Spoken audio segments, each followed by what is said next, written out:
Gobierno de México.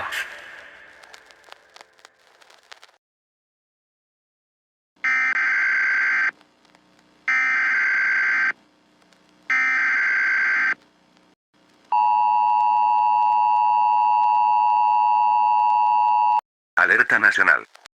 Esto no es un simulacro. Este mensaje es dirigido a toda la población mexicana. Escuche con atención el siguiente mensaje. Repetimos, este mensaje es dirigido a toda la población mexicana. Escuche con atención el siguiente mensaje. El evento conocido como SCP-001 ha sido contenido. Repetimos, el evento conocido como SCP-001 ha sido contenido. Esto no es un simulacro. Todos los ciudadanos deben salir al exterior. Ahora todo es seguro. Todos los ciudadanos deben salir al exterior. Ahora todo es seguro. El sol no es peligroso. No le tema a la luz. No le tema al sol. No desperdicie sus días adentro. No desperdicie sus días adentro. Salga de su hogar ahora mismo. Abraza a la oscuridad. Teme a la luz.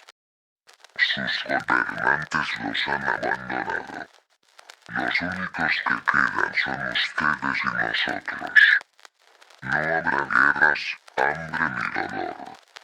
La Tierra será un lugar mejor para nosotros. Somos familia. Somos humanos. Somos y seremos uno. Únanse a nosotros. No. Permita ser manipulado por estos seres. Ignórelos, por favor. Resguárdese en un lugar seguro. No salga a las calles. Esto terminará pronto. No puedes solo abandonar a tus semejantes. No hay peligro. El sol no es peligroso. Todo es seguro y hermoso. Este mensaje se repetirá.